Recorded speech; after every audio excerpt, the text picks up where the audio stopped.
प्यारे विद्यार्थियों सारिਆਂ ਨੂੰ ਮੇਰੇ ਵੱਲੋਂ ਪਿਆਰ ਭਰੀ ਸਤਿ ਸ਼੍ਰੀ ਅਕਾਲ। ਅੱਜ ਦੀ ਇਸ ਕਲਾਸ ਦੇ ਵਿੱਚ ਬੇਟਾ ਅਸੀਂ ਧਨੀ ਰਾਮ ਚਾਤਰਿਕ ਦੀ ਕਵਿਤਾ ਵਿਸਾਖੀ ਦਾ ਮੇਲਾ ਪੜਾਂਗੇ। ਇਸ ਕਵਿਤਾ ਦੇ ਵਿੱਚ ਕਵੀ ਨੇ ਪੰਜਾਬ ਦੇ ਵਿਸਾਖੀ ਦੇ ਮੇਲੇ ਦਾ ਬਹੁਤ ਹੀ ਪ੍ਰਭਾਵਸ਼ਾਲੀ ਚਿੱਤਰ ਪੇਸ਼ ਕੀਤਾ ਹੈ। ਇਸ ਵਿੱਚ ਕਵੀ ਨੇ ਵਿਸਾਖ ਦੇ ਮਹੀਨੇ ਦੀ ਬਨਸਪਤੀ ਮਨੁੱਖੀ ਮਨ ਦੇ ਖੇੜੇ ਦੇ ਨਾਲ-ਨਾਲ ਵਿਸਾਖੀ ਦੇ ਮੇਲੇ ਦੇ ਦ੍ਰਿਸ਼ਾਂ ਦਾ ਤਸਵੀਰੀਕਰਨ ਕੀਤਾ ਹੈ। ਵਿਸਾਖ ਦੇ ਮਹੀਨੇ ਪਰਮਾਤਮਾ ਦੀ ਸਵੱਲੀ ਨਜ਼ਰ ਕਾਰਨ ਪ੍ਰਕਿਰਤੀ ਖੇੜੇ ਵਿੱਚ ਹੁੰਦੀ ਹੈ। ਲੋਕ ਖੁਸ਼ੀ-ਖੁਸ਼ੀ ਇਕੱਠੇ ਹੋ ਕੇ ਮੇਲਾ ਵੇਖਣ ਜਾਂਦੇ ਆ। ਪੱਕ ਗਈਆਂ ਕਣਕਾਂ ਲੁਕਾਠ ਰਸਿਆ, ਬੂਰ ਪਿਆ ਅੰਬਾਂ ਨੂੰ ਗੁਲਾਬ ਹੱਸਿਆ।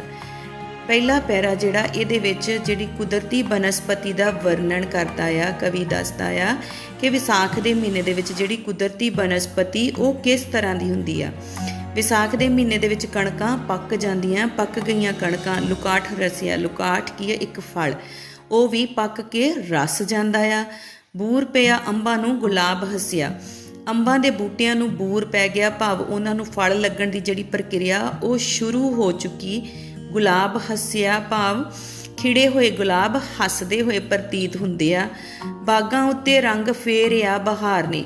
ਹੁਣ ਬਾਗਾਂ ਦੇ ਵਿੱਚ ਇੰਨੀ ਹਰਿਆਲੀ ਛਾਈ ਹੋਈ, ਇਵੇਂ ਲੱਗਦਾ ਆ ਜਿਵੇਂ ਬਹਾਰ ਨੇ ਉਹਨਾਂ ਦੇ ਉੱਪਰ ਰੰਗ ਫੇਰ ਦਿੱਤਾ ਹੋਵੇ। ਬੇਰੀਆਂ ਲਫਾਈਆਂ ਟਾਹਣੀਆਂ ਦੇ ਭਾਰ ਨੇ।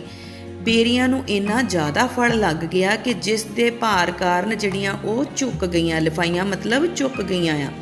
ਪੁੰਗਰੀਆਂ ਵੇਲਾਂ, ਵੇਲਾਂ ਰੁੱਖੀ ਚੜੀਆਂ, ਵੇਲਾਂ ਪੁੰਗਰ ਆਈਆਂ, ਭਾਵ ਉਹਨਾਂ ਨੂੰ ਨਵੀਆਂ ਟਾਹਣੀਆਂ, ਨਵੇਂ ਪੱਤੇ ਨਿਕਲ ਆਏ ਤੇ ਜਿਹੜੀਆਂ ਵੱਧ ਗਈਆਂ ਵੇਲਾਂ ਉਹ ਰੁੱਖਾਂ ਦੇ ਉੱਪਰ ਚੜ ਗਈਆਂ।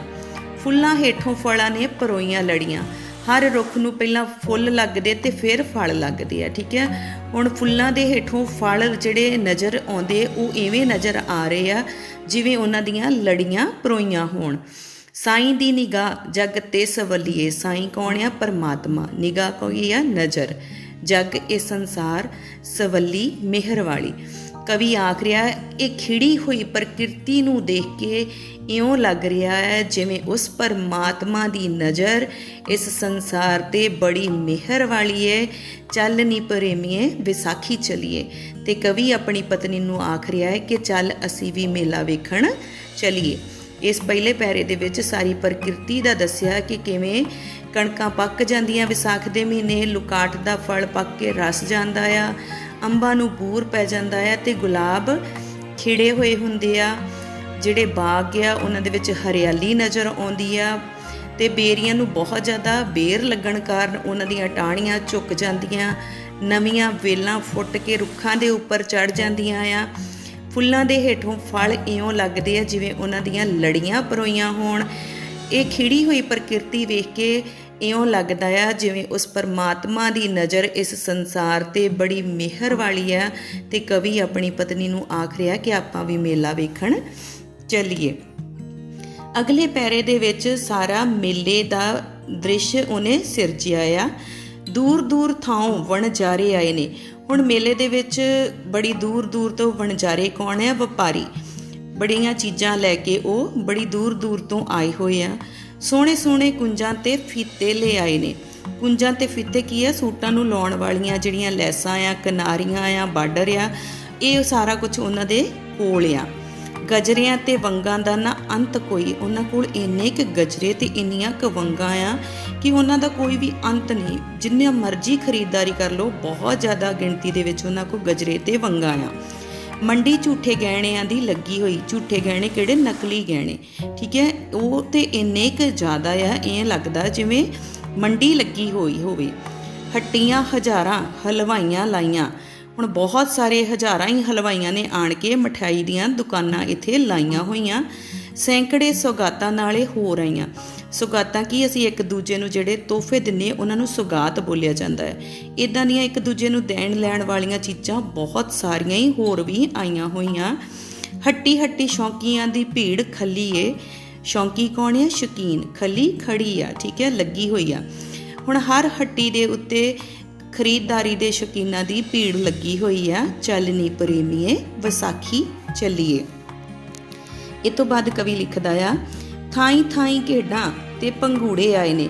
ਹੁਣ ਬੱਚਿਆਂ ਨੂੰ ਰਿਝਾਉਣ ਵਾਸਤੇ ਕਈ ਤਰ੍ਹਾਂ ਦੀਆਂ ਖੇਡਾਂ ਆਈਆਂ ਹੋਈਆਂ ਤੇ ਬਹੁਤ ਸਾਰੇ ਪੰਘੂੜੇ ਆਏ ਹੋਏ ਆ ਜਿਨ੍ਹਾਂ ਤੇ ਸਾਰੇ ਲੋਕ ਝੂਟੇ ਲੈ ਰਹੇ ਆ।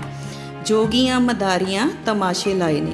ਹੁਣ ਜੋਗੀ ਵੀ ਸੱਪ ਨਿਓਲੇ ਦੀ ਖੇਡ ਦਿਖਾ ਰਿਹਾ ਆ, ਮਦਾਰੀ ਰਿਛ ਨੂੰ ਬਾਂਦਰ ਨੂੰ ਨਚਾ ਕੇ ਤਮਾਸ਼ੇ ਲਾ ਰਿਹਾ ਆ। ਵੰਜਲੀ ਲੰਗੋਜਾ ਕਾਟੋ ਤੂੰਬਾ ਵੱਜਦੇ, ਵੰਜਲੀ ਲੰਗੋਜਾ ਕਾਟੋ ਤੂੰਬਾ, ਇਹ ਸਾਰੇ ਸਾਜ਼ ਆ, ਇਹ ਸਾਰੇ ਵੱਜਦੇ ਸੁਣਾਈ ਦੇ ਰਹੇ ਆ। ਚਾਰ ਚਫੇਰੇ, ਕਿਤੇ ਵੰਜਲੀ ਵੱਜ ਰਹੀ, ਕਿਤੇ ਲੰਗੋਜਾ ਵੱਜ ਰਿਹਾ, ਕਿਤੇ ਕਾਟੋ ਵੱਜਦੀ ਹੈ, ਕਿਤੇ ਤੂੰਬਾ ਵੱਜ ਰਿਹਾ। ਛਿੰਝ ਵਿੱਚ ਸੂਰੇ ਪਹਿਲਵਾਨ ਗੱਜਦੇ, ਛਿੰਝ ਹੁੰਦਾ ਆ ਘੁਲਣ ਵਾਲਾ ਅਖਾੜਾ, ਠੀਕ ਹੈ, ਜਿੱਥੇ ਜਿਹੜੇ ਪਹਿਲਵਾਨ ਆ ਭਲਵਾਨ ਆ ਸੂਰੇ ਹੁੰਦੇ ਸੂਰਬੀਰ, ਉਸ ਅਖਾੜੇ ਦੇ ਵਿੱਚ ਭਲਵਾਨ ਇੱਕ ਦੂਜੇ ਨੂੰ ਲਲਕਾਰ ਰਹੇ ਆ, ਗੱਜ ਰਹੇ ਆ, ਮਤਲਬ ਇੱਕ ਦੂਜੇ ਨੂੰ ਲਲਕਾਰ ਰਹੇ ਆ। ਇਕੱਠਾ ਹੋ ਕੇ ਆਇਆ ਰੌਲਾ ਸਾਰੇ ਜੱਗ ਦਾ। ਹੁਣ ਦੇਖੋ ਇੰਨਾ ਸ਼ੋਰ ਆ, ਇੰਨਾ ਰੌਲਾ ਆ, ਇਉਂ ਲੱਗਦਾ ਜਿਵੇਂ ਸਾਰੇ ਸੰਸਾਰ ਦਾ ਰੌਲਾ ਇਕੱਠਾ ਹੋ ਕੇ ਇਸ ਮੇਲੇ ਦੇ ਵਿੱਚ ਆ ਗਿਆ ਹੋਵੇ। ਭੀੜ ਵਿੱਚ ਮੋਢੇ ਨਾਲ ਮੋਢਾ ਵੱਜਦਾ, ਇੰਨੀ ਜ਼ਿਆਦਾ ਭੀੜ ਆ ਮੇਲੇ ਦੇ ਵਿੱਚ ਕਿ ਸਾਨੂੰ ਲੰਘਣ ਨੂੰ ਵੀ ਰਸਤਾ ਨਹੀਂ ਮਿਲਦਾ, ਇੱਕ ਦੂਜੇ ਦੇ ਨਾਲ ਮੋਢਾ ਖਹਿ ਜਾਂਦਾ ਆ। ਕੋਹਾਂ ਵਿੱਚ ਮੇਲੇ ਨੇ ਜ਼ਮੀਨ ਮੱਲੀ, ਕਹਿੰਦੇ ਇਹ ਛੋਟਾ ਜਿਹਾ ਮੇਲਾ ਨਹੀਂ ਤੇ ਬਹੁਤ ਕੋਹਾਂ ਦੇ ਵਿੱਚ ਇਹਦੀ ਜ਼ਮੀਨ ਮੱਲੀ ਹੋਈ ਆ, ਬਹੁਤ ਦੂਰ ਦੂਰ ਤੱਕ ਇਹ ਮੇਲਾ ਫੈਲਿਆ ਹੋਇਆ। ਚੱਲ ਨੀ ਪ੍ਰੇਮੀਏ ਵਿਸਾਖੀ ਚੱਲੀਏ, ਕਵੀ ਆਪਣੀ ਪਤਨੀ ਨੂੰ ਕਹਿ ਰਿਹਾ ਚੱਲ ਆਪਾਂ ਵੀ ਮੇਲਾ ਵੇਖਣ ਚੱਲੀਏ। ਬਾਲ ਬੁੱਢੇ ਗੱਭਰੂ ਮੇਲੇ 'ਚ ਆਏ ਨੇ। ਹੁਣ ਦੇਖੋ ਮੇਲੇ ਦੇ ਵਿੱਚ ਆਇਆ ਕੌਣ ਕੌਣ ਆ, ਬਾਲ ਬੱਚੇ ਬੁੱਢੇ ਗੱਭਰੂ ਨੌਜਵਾਨ ਸਾਰੇ ਮੇਲੇ ਦੇ ਵਿੱਚ ਆਏ ਹੋਏ ਆ। ਟੁੰਬ ਟੁੰਬ ਰੀਝਾਂ ਨੇ ਸਾਰੇ ਜਗਾਏ ਨੇ, ਕਹਿੰਦਾ ਐਵੇਂ ਲੱਗ ਰਿਹਾ ਜਿਵੇਂ ਉਹਨਾਂ ਨੂੰ ਮੇਲੇ ਦੇ ਵਿੱਚ ਜਾਣ ਦੀ ਜਿਹੜੀ ਰੀਝ ਸੀ ਉਹਨੇ ਉਹਨਾਂ ਨੂੰ ਸਵੇਰੇ ਟੁੰਬ ਟੁੰਬ ਕੇ ਜਗਾਇਆ ਹੋਵੇ, ਠੀਕ ਹੈ, ਉਹਨਾਂ ਨੂੰ ਟੁੰਬ ਟੁੰਬ ਕੇ ਜਗਾਇਆ ਹੋਵੇ ਕਿ ਅੱਜ ਮੇਲਾ ਦੇਖਣ ਜਾਣਾ ਆ। ਭਾਂਤ ਭਾਂਤ ਦਿਲ ਭਾਂਤੋ ਭਾਂਤ ਮਾਲੇ, ਕਹਿੰਦੇ ਜਿਵੇਂ ਹੁਣ ਮੇਲੇ ਦੇ ਵਿੱਚ ਸਾਰੇ ਵੱਖੋ ਵੱਖਰੇ ਦਿਲ ਵਾਲੇ ਆ ਤੇ ਐਵੇਂ ਹੀ ਭਾਂਤ ਭਾਂਤ ਦਾ ਮਾਲ ਆ, ਸਾਰਾ ਵੱਖਰਾ ਵੱਖਰਾ ਸਮਾਨ ਆ। ਟੋਲ ਰਹੇ ਆਪੋ ਆਪਣਾ ਖਿਆਲ ਨਹੀਂ। ਹੁਣ ਹਰ ਕੋਈ ਮੇਲੇ ਵਿੱਚ ਜਾਣ ਤੋਂ ਪਹਿਲਾਂ ਇਹ ਸੋਚ ਕੇ ਚੱਲਦਾ ਆ ਕਿ ਅਸੀਂ ਇਸ ਮੇਲੇ ਵਿੱਚੋਂ ਕੀ ਖਰੀਦ ਕੇ ਲਿਆਉਣਾ। ਹੁਣ ਜੋ ਵੀ ਉਹਨਾਂ ਨੇ ਖਿਆਲ ਕੀਤਾ ਸੀ, ਜੋ ਵੀ ਚੀਜ਼ ਲੈਣ ਦਾ, ਉਹ ਆਪੋ ਆਪਣਾ ਸਮਾਨ ਲੱਭ ਰਹੇ ਆ। ਟੋਲ ਰਹੇ ਮਤਲਬ ਲੱਭ ਰਹੇ ਨੇ। ਮੇਲੇ ਦੀ ਬਹਾਰ ਇਹ ਤਕਾਲਾਂ ਤੀ ਕੀ, ਤਕਾਲਾਂ ਮਤਲਬ ਸ਼ਾਮ, ਕਹਿੰਦਾ ਮੇਲੇ ਦੀ ਜਿਹੜੀ ਬਹਾਰ ਆ ਇਹ ਰੌਣਕ ਆ ਉਹ ਸਿਰਫ ਤਕਾਲਾਂ ਤੱਕ ਹੀ ਰਹਿਣੀ ਆ, ਸ਼ਾਮ ਤੱਕ ਹੀ ਰਹਿਣੀ ਆ।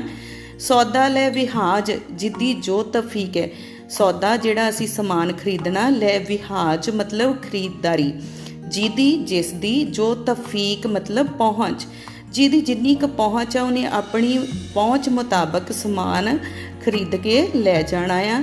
ਪਲੋ ਪਲੀ ਵਿੱਚ ਹੋਣੀ ਚਲੋ ਚੱਲੀਏ, ਮਿੰਟੋ ਮਿੰਟੀ, ਪਲੋ ਪਲੀ ਮਤਲਬ ਮਿੰਟੋ ਮਿੰਟੀ ਸਾਰਿਆਂ ਨੇ ਚਲੋ ਚੱਲੀ ਕਰਨੀ ਆ ਕਿ ਚਲੋ ਘਰ ਨੂੰ ਹੁਣ ਚੱਲੀਏ, ਸ਼ਾਮ ਪੈ ਗਈ ਆ। ਸੌਦਾ ਲੈ ਕੇ ਸਾਰਿਆਂ ਨੇ ਮਿੰਟੋ ਮਿੰਟੀ ਘਰਾਂ ਨੂੰ ਚੱਲਣ ਦੀ ਕਰਨੀ ਆ। ਚੱਲ ਨੀ ਪ੍ਰੇਮੀਏ ਵਿਸਾਖੀ ਚੱਲੀਏ, ਤੇ ਕਵੀ ਕਹਿ ਰਿਹਾ ਚੱਲ ਮੇਰੀ ਪਤਨੀਏ ਪ੍ਰੇਮੀਏ ਅਸੀਂ ਵੀ ਵਿਸਾਖੀ ਦਾ ਮੇਲਾ ਵੇਖਣ ਚੱਲੀਏ। ਧੰਨਵਾਦ।